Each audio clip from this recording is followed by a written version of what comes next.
Do I think music is not well thought out? No, I don't think so.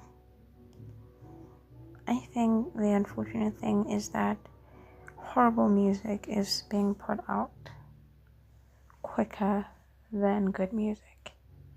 You can even see it even on radios, on YouTube, Spotify, TikTok, everywhere. They always put the horrible music in front. Now, at that point, obviously people would assume that music is all bad when that's not exactly the case.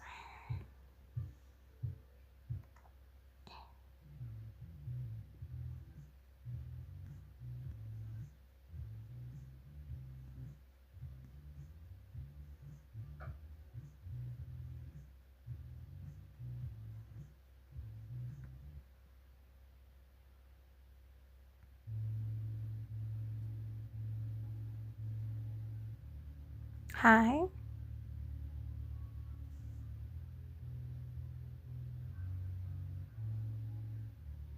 how are you?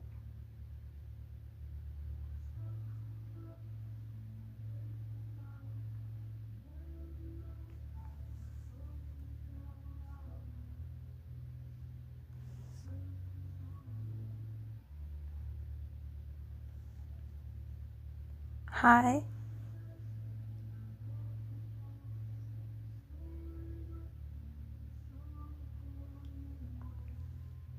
hi, hi,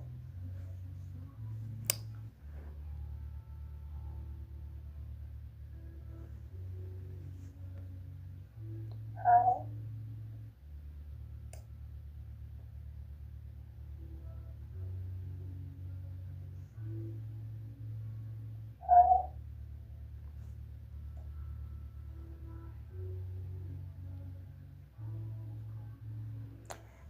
Do I think music is bad?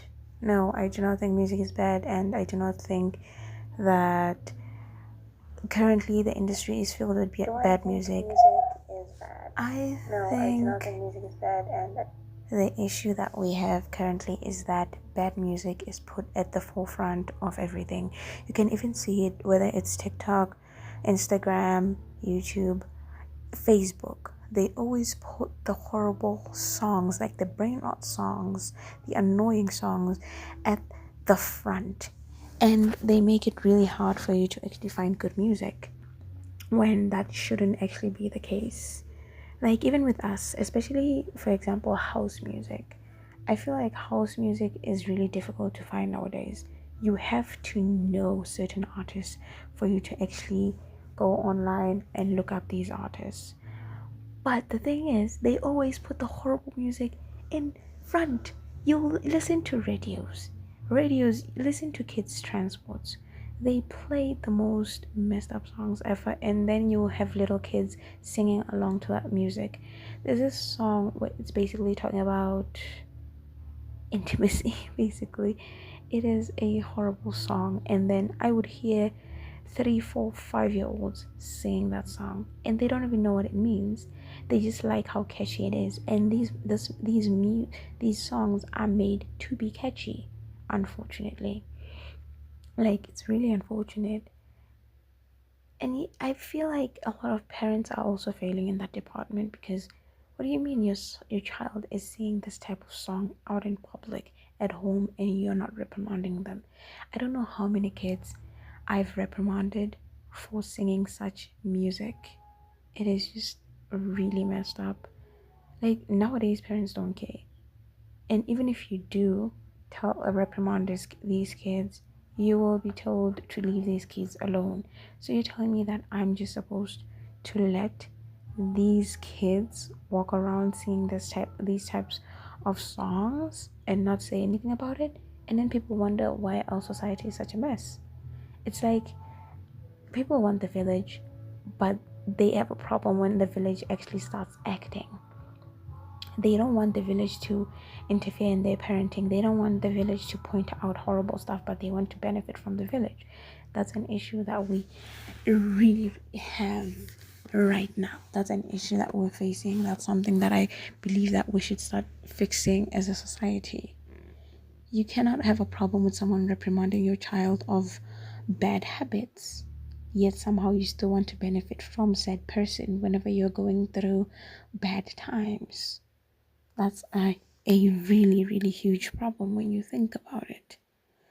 And music, Jesus Christ, people do not read anymore. They do not read well enough to actually write good songs. Only a few artists do that, and unfortunately, they're indie artists, and a few mainstream artists still do that. But a majority of artists do not read. They do not read. Most of them don't even have never even touched a dictionary, probably outside of school. They do not read. They don't know how to read. You cannot have difficulty saying the most simple words. Like a lot of these words that these artists are struggling with are words that I had already figured out by the second, third, fourth grade. You cannot have such difficulty with the simplicity of grammar. You know how simple grammar is for you to mess up. They do not read well enough to actually write anything good. They cannot comprehend simple words. That's a huge issue I have with the industry. And I feel like they're purposefully putting these types of artists in front. That's why we have the term industry plant. You see it all the time. You have the dumbest people out here representing different communities when it should be the smart people that are in front. But I feel like they do this on purpose. It's like they're trying to mess up society. I mean, you should see how kids behave nowadays. Kids are so, my God, I don't even know the word for it. Kids are picking up on horrible, horrible habits, like really horrible. And when they pick up on these habits, you can't actually do anything about it because it's everywhere. It's in phones, it's on TV, it's at school, it's in the people they hang around. God, you should see the types of people these kids hang around. Like just recently, outside my house, I came across these three kids walking around sagging their pants. Three kids, like they were toddlers. They looked like 3 or 4 year olds sagging their pants. That's not supposed to be a norm. Yet guess what? It's normalized. I even had to call these kids and ask them what they're doing, and then they just laughed and said, "Oh yeah, we're being thugs." Kids, little kids are saying this. You have grown ass men sagging their pants. There's it's like decorum doesn't exist in our society anymore. Acting normal nowadays is treated as something foreign. Nowadays, have you noticed that the person who doesn't really bother themselves with much, keeps to himself, doesn't really get into trouble, is usually shamed by society? Because why are you not getting into trouble? Why are you not messing around? Why are you not having arguments with people in the middle of the street? Why are you not joining in on fights? Why are you not gossiping about people? They hate that about people, and it's so normalized for people to hate normalcy, for people to hate proper decorum. You cannot hate someone for acting like a proper human being and then praise someone else for acting like they have no home training. And that is a fact. People no longer have home training. We can blame the kids all we want. Oh, these kids are improper nowadays. I blame the parents. I am so sad for these kids because that's all they know. Even if you can come and teach these kids how to behave, at the end of the day, they are going to go home and they're gonna keep that behavior. Like they're gonna carry that on in their lives. They're not gonna change that behavior. They are not gonna fix it. They're not gonna change it because that's all they know. And then you'll have the parents, and then people will say, "Oh, it's fatherless households. It's motherless." It doesn't matter. A lot of these kids, I'm familiar with them. They have two-parent households. Let's be honest, nowadays it doesn't matter whether it's a single parent household or two-parent household. As long as you're not parenting, there's there's nothing you can actually fix if you're not actually being an active parent. And parents are not being active parents. They expect the kid to raise themselves and then get surprised when a child cannot actually do anything. I'm one of those people who unfortunately was not involved in any extracurricular activities in school, I did not have a chance to actually try a lot of things out. Either one, did not have time, two, did not have money, or three, my parents did not plan it out for me. And it made me not have any skills. Like to this day, I cannot get a job because I do not have skills. So I have to try as much as I can to learn these skills online. But do you not think that I should have learned this type of stuff in school? I should have. We all should have. But it's an example of how our parents don't actually parent nowadays. I see it with my own parent. She does not parent. I actually do most of the parenting. And then it made me realize that I actually raised myself, which is crazy when you think about it. Like, how am I raising myself as the child? But somehow I am. And that is what's happening with these kids. They are raising themselves. And what's going to happen if a child raises him or himself or herself in such an environment? They grow up to be unbearable adults. They grow up to be like improper people with no home training, people with horrible behavior. Like you see it with adults nowadays. You can tell when a parent didn't actually do their job in how someone speaks, in how they behave, in how they conduct themselves in public. You see it even in shame. People no longer experience shame. People allow these parts of themselves to unfortunately mess up the world, which is sad. But what can I say?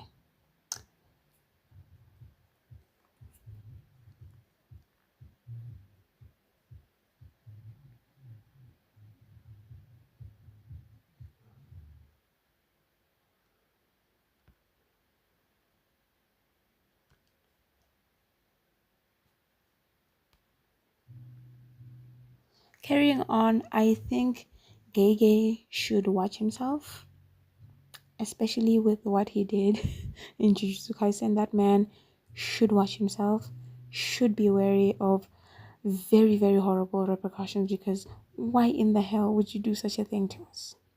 Why would you do that? And what's worse is that I am a manga reader. I finished the manga, I think, around the time season 2 first came out. So I experienced a lot. I felt a lot. And it's like this man had purposefully wants to hurt people. Like he enjoys it. He finds it fun to hurt his readers, his watchers. He enjoys it. He relishes it. Because why would you write any of that?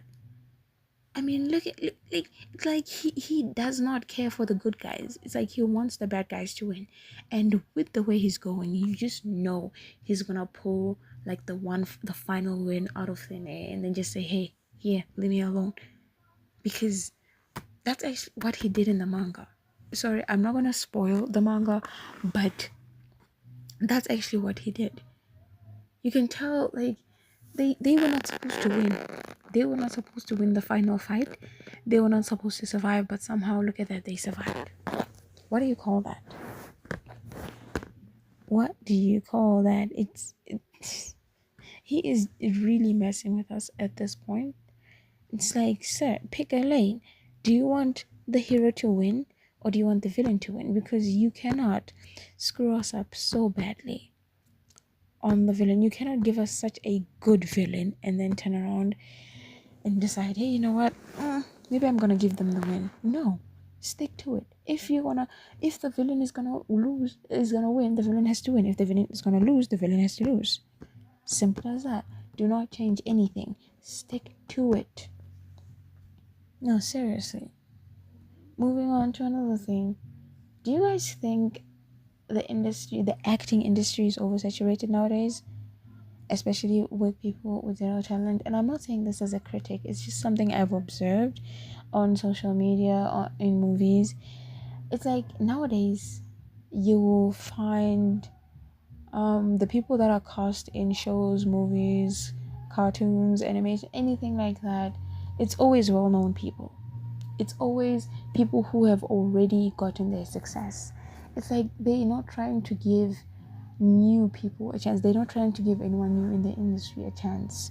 They have to rely on indie projects to actually get out into the industry. Compared to the 70s, 80s, 90s, they would just see someone in the middle of the street and just, oh yeah, that looks like the person I want in my movie. And then look at that, you're in a movie, no training. That's how easy it was to get into the industry. Nowadays, it's nearly, I would say, impossible. It is possible through social media, but it is harder, especially when you're someone that constantly goes to auditions, constantly has to put in the work. It's not like before. You will see that, oh, look at this, an indie role has been posted, or a voice actor role, any type of role is put out. You will try to get into it, but guess what? The Rock already has that role. So what's the point of me even trying if all the good roles are gonna go to well-known artists? Like, you are already well known. What's the point of you still doing this? Especially with voice acting. We have seen it in voice acting that they will always pick the most well-known person, and immediately when the movie starts, you already know who this is. What's the point of voice acting if I know who you are? I'm not supposed to know who you are. It pulls away from the actual point. I cannot know who you are as an artist from the moment you open your mouth. I mean, look at Pattinson. Robert Pattinson. He was in The Boy and the Heron. None of us knew this man was the Heron. We only saw the end credits. That's when we realized that, oh, look at that, it's Robert Pattinson. Do you know how talented you have to be to do that? Artists don't do that anymore. They just use their actual voice and that's it. It's like they just talking normally. It's no longer acting. They don't have any range anymore. They truly do not. Like, the moment you open your mouth, I'm not supposed to know that, oh, look at this. That's Michael B. Jordan. Oh, that's Eminem. Oh, that's Ice Cube. I'm not supposed to know that. So it actually makes the whole thing lose purpose, to be honest. I'm not supposed to know who you are from the moment you open your mouth. It's no longer voice acting once it reaches that point. It's no longer voice acting. Like, truly, it's not. It's like, now you're just talking. You're just talking. We're just having a conversation here. You're not changing your voice. You're not doing anything. I know who you are from the moment you open your mouth. At that point, it loses its whole point. It's no longer acting. You're not adding anything new. You're not giving me something to feel, something to think about. Now I'm gonna watch the whole movie realizing that, oh, look at that. It's The Rock. That's The Rock. I know it's The Rock because it's The Rock. Who doesn't know The Rock in this day and age? Unless you live under a rock, then you know who Chris Rock is. It's it's oversaturated with well-known artists. And because of that, they end up not giving any new artist a chance. Do you know how many people are good at voices? How many people actually want to try? How many people want to put in effort into acting, into the industry? Not just acting, whether it's music, acting, voice acting, they want to do it, but they can't because they already gave the good roles to well-known artists. Then it doesn't allow people to actually try because they already lost hope on the fact that they can actually get into the industry like that. I'm one of the people that wants to try voice acting. I truly want to. Whether it's indie projects or anything like that, I want to try voice acting. But I do not have the confidence to do it because I'm constantly worried that someone who is already well known is going to get the role. So I don't try. And I want to try. I want to put in the effort, but I'm afraid of failure. Like, yes, I know some people will say, you can't be afraid of failure. That's the point of learning. You have to fail. No one enjoys failing. No one enjoys failing. I failed so much to the point where now I'd rather not try. That's how crazy it is. But think about the people that have practiced, that have the qualifications, but they can't do it because they already know that someone special, someone who's been picked, is gonna get that role without even trying.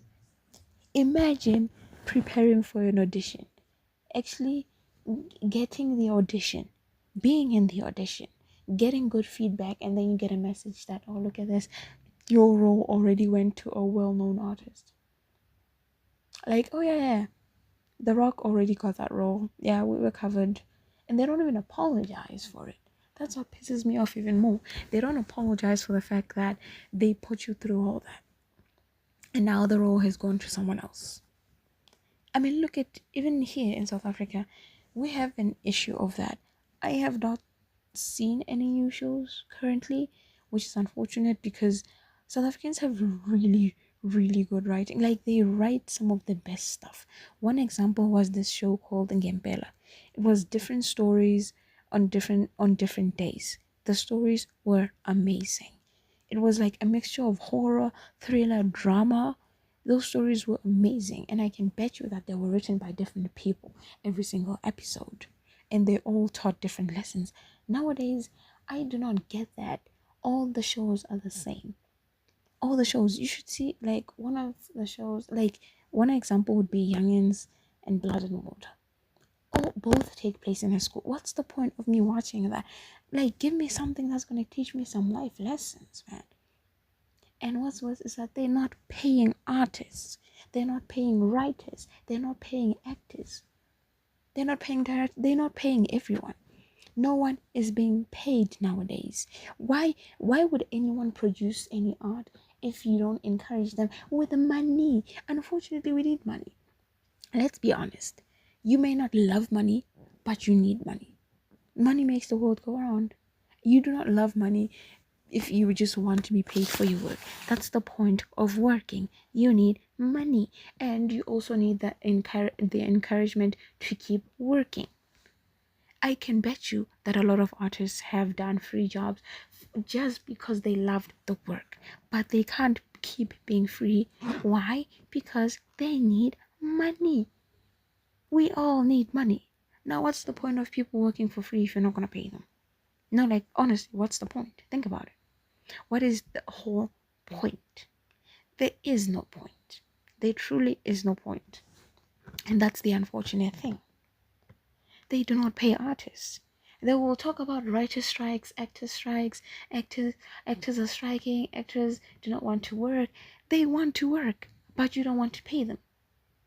Like one popular show I can think of would be The Queen. The Queen was one of the most watched shows in all of South Africa. That show was loved by so many people.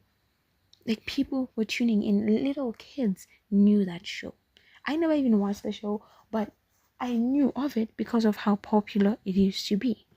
What's the point of having a popular show if you're not gonna pay the actors? You're not gonna pay the writers. You're not gonna pay anyone. People need to be paid to keep working. Now, you see how popular that is. Now, imagine actors come out with the news that, oh yeah, they didn't pay us that well. What do you mean? So many people tuned into it. So many people loved it. So many people wanted more seasons. So many people were disappointed when it ended. That's how much they loved it. But then now, what's the point of people still putting in work, putting in the effort if they're not going to be paid for it? We have so many beautiful artists in our country, like a lot of beautiful artists. But no one is going to keep working if you do not pay them, if you do not make them feel appreciated. No one is going to put in the effort. I wouldn't put in the effort. Jesus Christ. And I can write well. I do not write amazing well. I just write well from what I can do, from the knowledge I've gathered over the years from reading, from listening to, from observing. I can write. Now imagine these people that went to school for it, that have qualifications for it, but you don't want to pay them. What's the point then? What's the point of someone putting in the work, putting in the effort, only for you to not want to pay them? My God, is greed that bad nowadays? That we cannot pay people for the work that they have earned? We cannot be this greedy as a society. It is really, really messed up. Truly, truly. Well, if you're gonna stick around for my next live, I am going to try some ASMR just to see how it is because I like it. Who knows? And I feel like if you know how to do it, you're gonna do it well. So, bye.